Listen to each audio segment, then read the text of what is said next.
Okay, आज हम शुरुआत कर रहे हैं स्ट्रेट लाइन से।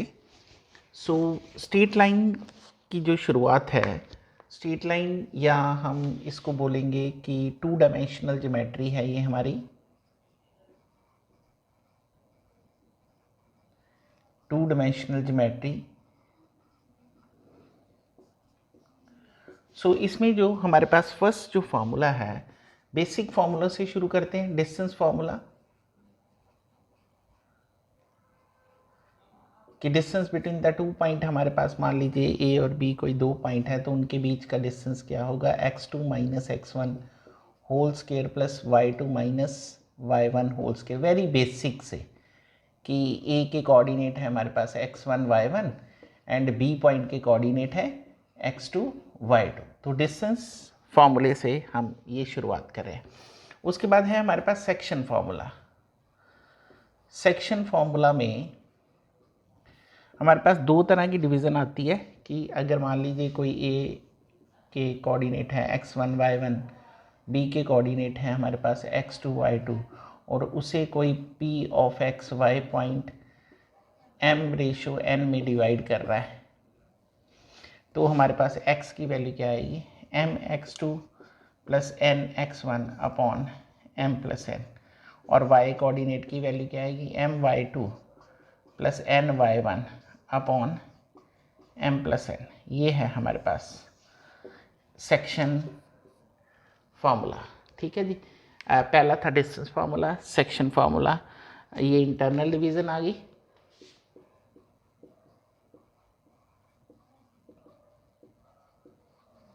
और अगर एक्सटर्नल डिवीज़न होगा तो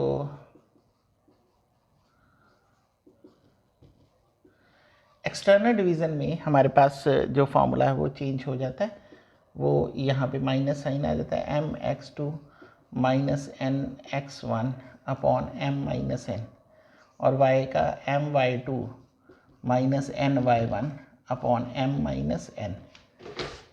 देख लेते हैं विजिबिलिटी है, हाँ यस, राइट साइड पे भी विजिबल है।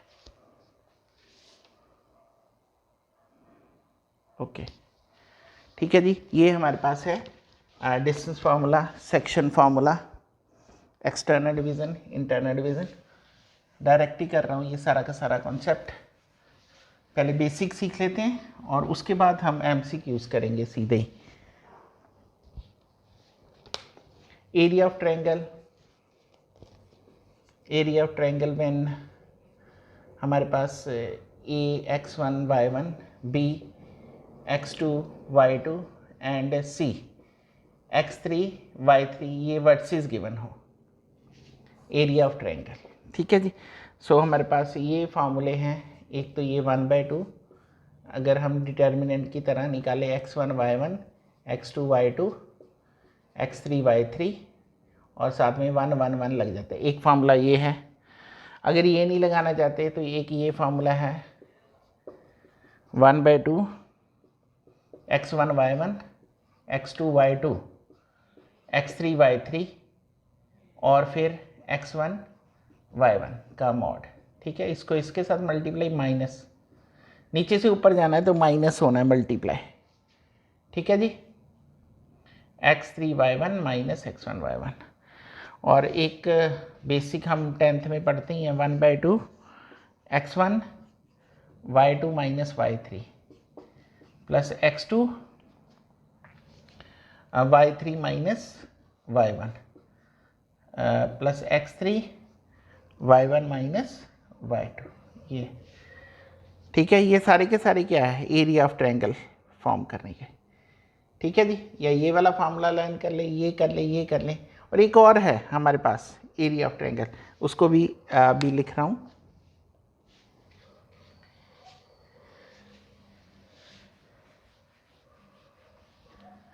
आपको जौन सा भी अच्छा लगता है वो आप अप्लाई कर सकते हैं। और एक ये भी है हमारे पास area of triangle 1/2 x1 minus x3, x2 minus x3 upon y1 minus y3 और y2 माइनस y3। ठीक है, होल का मॉड। ठीक है, इससे हम एक निकाल के देख लेते हैं, क्वेश्चन भी इससे हम फाइंड आउट कर सकते हैं, ये भी फॉर्मूला है। सो यहाँ पे क्वेश्चन कर लेते हैं कि area of triangle with vertices है हमारे पास 3,2, 3,-4 एंड 7,2, ये है हमारे पास। सो 1/2 अगर हम x1 y1 x2 y2 और इसे x3 y3 लिख दें और ऊपर वाले फार्मूले में अडॉप्ट कर दे, तब हमारे पास क्या आएगा, x1 3 - 7, ठीक है, x1 minus x2 minus x3 3 - 7, ठीक है जी, दोनों में 3 - 7 3 - 7 ही था, ठीक है।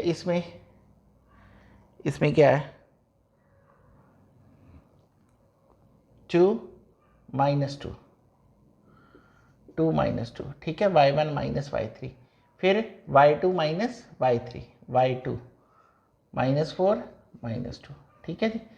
सो 1/2 3 - 7 -4 यहाँ 0 और यहाँ क्या आएगा -6 6 4 = 24, 1/2 × 24 12 स्क्वायर यूनिट इसका आंसर है, 12 स्क्वायर यूनिट इसका आंसर है, ठीक है।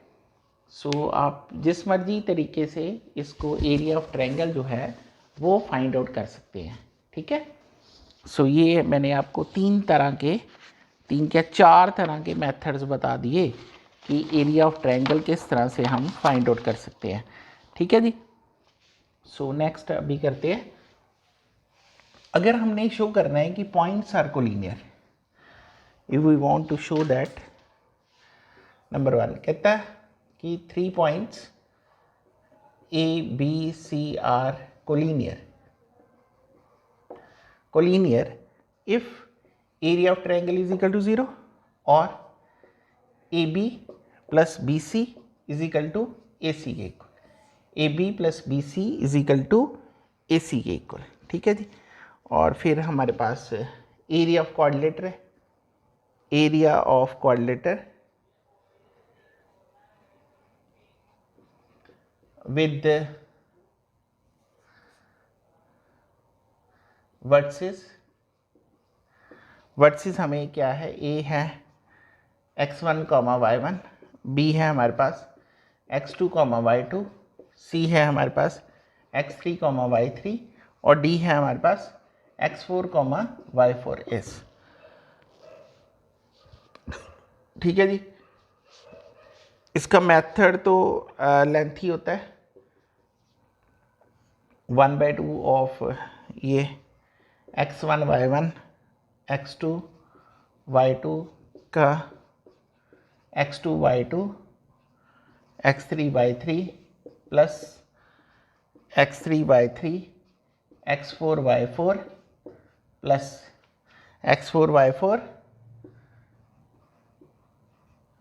x1 y1 होल के मॉड का सभी के का डिफरेंस करते जाना है, ठीक है, सॉल्व करते जाना है, प्लस करते जाना है और डिवाइड कर देना 2 के साथ, ठीक है। या दूसरा मेथड देखें, 1/2 of x1 minus x3 x2 minus x4 1 3 2 और 4, same y1 minus y3 y2 minus y4। अच्छा, एरिया ऑफ ट्रायंगल में क्या था, एरिया ऑफ ट्रायंगल में क्या डिफरेंस था, x1 1 और 3 2 और 3, वहाँ था 1 और 3 2 और 3, यहाँ 1 और 3 2 और 4, बस यही डिफरेंस है दोनों में। सो इसके साथ क्वेश्चन निकाल लेते हैं ना, तो ज़्यादा अंडरस्टैंडिंग हो जाएगी। हम इस फॉर्मूले को यहाँ पे ऐसे कर देते हैं और यहाँ पे इस फॉर्मूले की इम्प्लीमेंटेशन का एक क्वेश्चन लिख लेते हैं कि area of find the area of the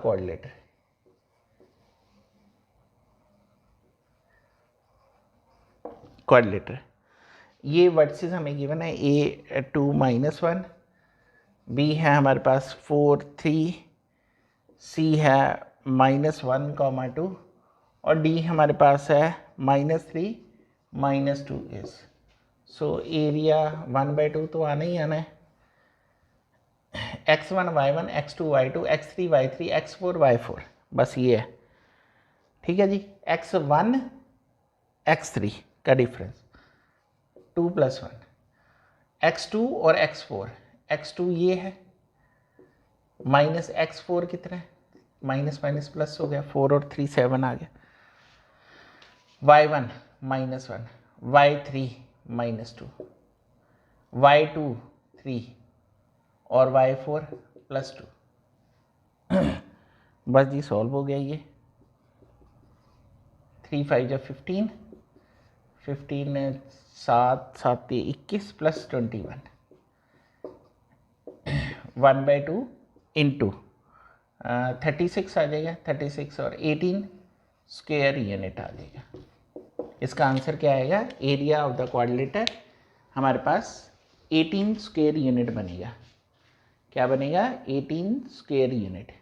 देखिए कितना अच्छा फॉर्मूला है ये और कितना अच्छा मेथड है ये। ठीक है, डायरेक्ट ही आपका एरिया ऑफ क्वाड्रिलेटर निकल जाता है। अब हम बात करते हैं स्ट्रेट लाइंस की।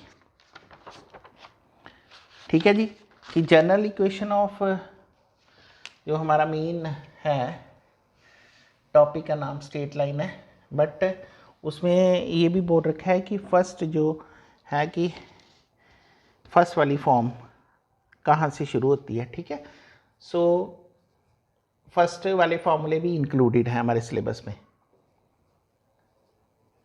General equation of straight line, general equation of हमारे पास स्ट्रेट लाइन है ax + by + c = 0। This is the general equation of straight line है, where a b c are any number, any number. ठीक है, और उसके बाद स्लोप क्या होती है, slope gradient,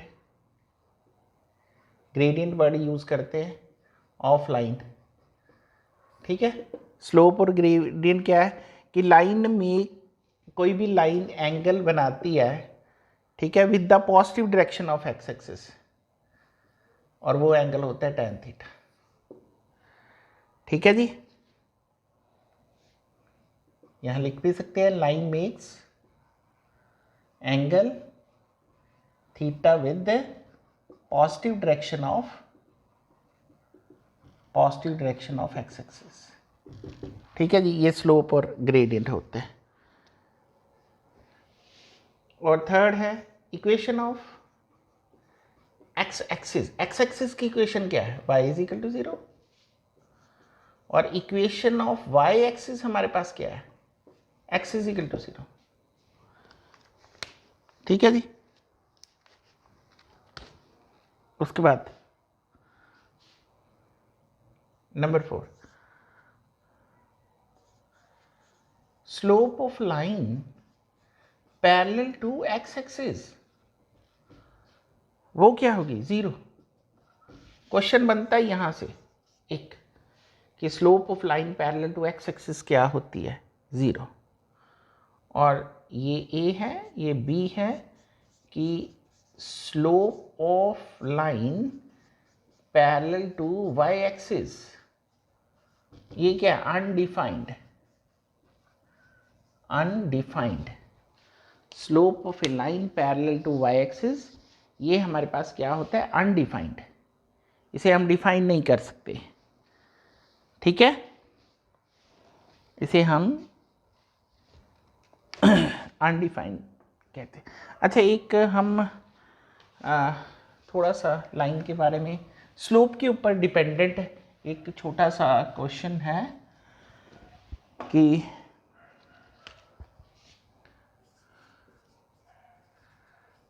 what can you say if slope of a line is number 1 positive हो, नंबर बी 0 हो, नंबर सी नेगेटिव हो। ठीक है। सो अगर इसका सॉल्यूशन क्या आएगा कि अगर हमारे पास पॉजिटिव है, if slope is positive, it means m is equal to tan theta greater than 0 होगा, angle tan theta greater than 0 होगा, ठीक है जी। और थीटा जो है वो लाइज बिटवीन फर्स्ट क्वाड्रेंट में 0 to 90 डिग्री के बीच में लाई करेगा। और थीटा एंगल क्या होगा, theta is acute, acute angle, ठीक है जी। सो ये यहाँ से भी एक क्वेश्चन बन जाता है, अगर हमारे पास स्लोप 0 हो तब हमारे पास क्या है, tan थीटा की वैल्यू 0 होती है, थीटा क्या आ गया 0 डिग्री, 0 डिग्री। सो ये either line is x axis और पैरेलल टू वाई एक्सिस ही होगा, और parallel to y axis, sorry x axis, not y axis but x axis, either line is x axis, ठीक है, या तो एक्स एक्सिस होगी और पैरेलल टू एक्स एक्सिस होगी।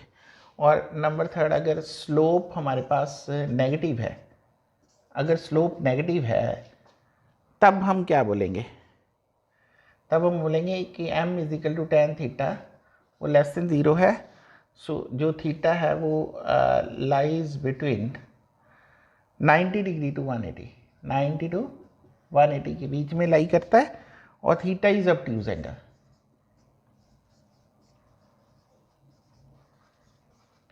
तो हमने यहाँ से 3 चीज़ें याद रखनी है कि अगर किसी भी लाइन की स्लोप जो है वो पॉजिटिव हो तो वो वहाँ पे जो एंगल फॉर्म होता है वो हमेशा एक्यूट एंगल फॉर्म होता है, और अगर स्लोप ऑफ ए लाइन जो है वो हमारे पास 0 के इक्वल है, ठीक है। So either line is parallel to x axis और either line is x axis और पैरेलल टू एक्स एक्सिस। और थर्ड है कि अगर स्लोप नेगेटिव है तब जो हमारे पास थीटा है वो लाइज करता है 90 डिग्री टू 180 के बीच में। थीटा क्या है, हमारे पास ऑब्ट्यूज एंगल बनता है। कौन सा एंगल बनता है, ऑब्ट्यूज एंगल बनता है, ठीक है जी। अभी हम करने जा रहे हैं equation of straight line in various form.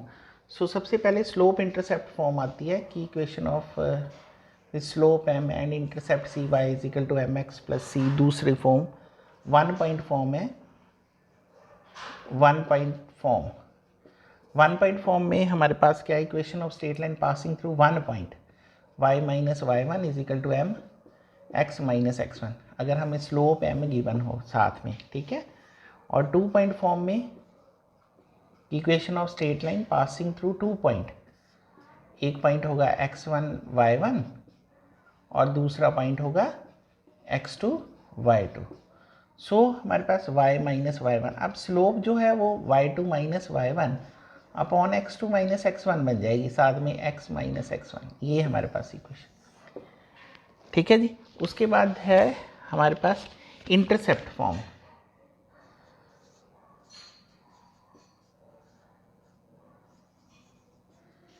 Intercept form देखो हमारे पास 2 वर्ड आते हैं, एक इंटरसेक्ट करना और एक इंटरसेप्ट। ये है इंटरसेप्ट,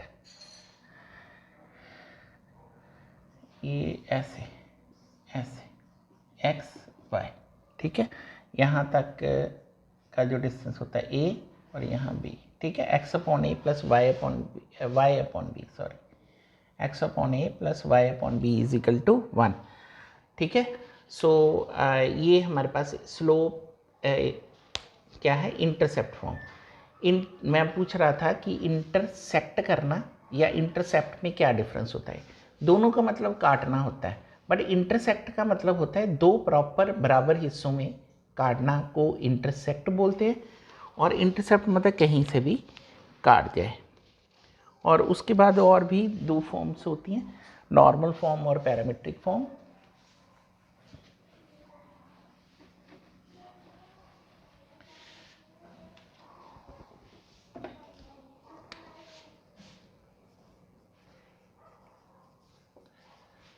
नॉर्मल फॉर्म है हमारे पास x cos alpha y sine alpha is equal to p, x cos alpha y sine alpha is equal to P.